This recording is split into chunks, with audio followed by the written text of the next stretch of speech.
हरियाणा के मुख्यमंत्री मनोहर लाल खट्टर ने हरियाणा का वर्ष 2021-22 का 1.50 लाख करोड़ रुपए से ज्यादा का बजट विधानसभा में पेश किया। बजट में सरकार ने वृद्धावस्था पेंशन में 250 रुपए की वृद्धि कर दी है, जिसके बाद अब वृद्ध लोगों को पेंशन के रूप में हर महीने 2500 रुपए मिलेंगे। वृद्धि 1 अप्रैल से लागू होगी। वहीं बजट की खूबी बताते हुए हरियाणा प्रदेश अध्यक्ष ओम प्रकाश धनखड़ ने भी प्रेस वार्ता की और इस बजट को बहुत अच्छा बताया। हरियाणा का वर्ष 2021-22 का बजट मुख्यमंत्री मनोहर लाल खट्टर ने विधानसभा में पेश किया, जिसके बाद बीजेपी प्रदेश अध्यक्ष ओम प्रकाश धनखड़ ने दिल्ली स्थित हरियाणा भवन में प्रेस वार्ता कर बजट को बहुत अच्छा बताया और बजट पर मुख्यमंत्री को बधाई दी। ओम प्रकाश धनखड़ ने बजट को विस्तार से बताया और कहा कि हरियाणा में अब कक्षा 9वीं से लेकर 12वीं तक के सभी विद्यार्थियों को मुफ्त शिक्षा प्रदान की जाएगी। अच्छी शिक्षा और उसके अवसर सुनिश्चित करने के लिए 192 करोड़ रुपए की राशि आवंटित की जाएगी। इसके साथ ही मनोहर लाल खट्टर सरकार ने अनुसूचित जाति के लोगों को मिलने वाली कानूनी सहायता योजना की राशि 11,000 रुपए से बढ़ाकर 22,000 रुपए करने का भी ऐलान किया है। वहीं हरियाणा के पंचकुला और हिसार स्मार्ट सिटी के रूप में विकसित होंगे।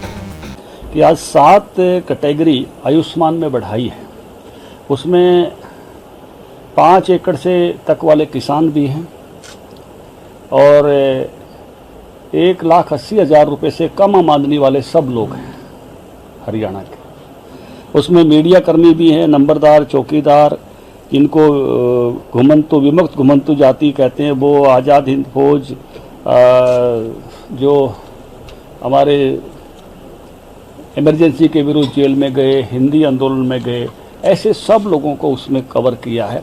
ये एक बहुत बड़ी बात है। पहले आयुष्मान का दायरा केवल 2011 की जनगणना के आधार पर था। प्रदेश अध्यक्ष ने कहा कि किसान मित्र योजना और हर खेत स्वस्थ खेत योजना शुरू करने की घोषणा सरकार द्वारा की गई है। हरियाणा के हर सिविल अस्पताल में कम से कम 200 बेड उपलब्ध होंगे। 5 लाख रुपए तक की आय वाले परिवारों को आयुष्मान भारत योजना का लाभ मिलेगा।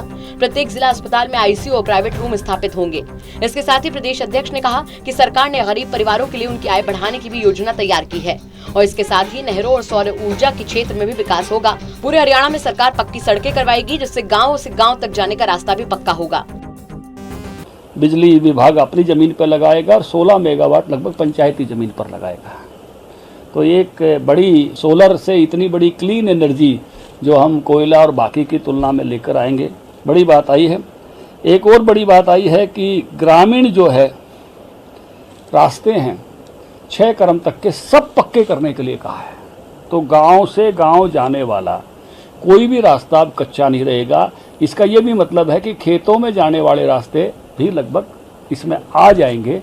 तो ये एक बड़ी बात है ग्रामीण ढांचागत सुविधा की दृष्टि से, इंफ्रास्ट्रक्चर की तरफ से।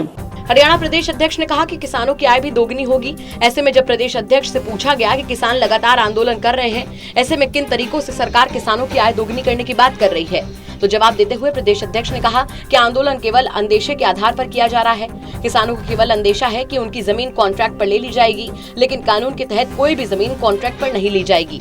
वहीं विपक्ष पर हमला करते हुए प्रदेश अध्यक्ष ने कहा कि सरकार 50,000 नौकरियां प्रदेश के युवाओं को जरूर देगी। विपक्ष केवल सवाल खड़ा कर रहा है। हालांकि सवाल ये भी है कि केंद्र सरकार ने भी युवाओं को नौकरियां देने का वादा किया था, लेकिन अभी भी बड़ी संख्या में युवा बेरोजगार हैं।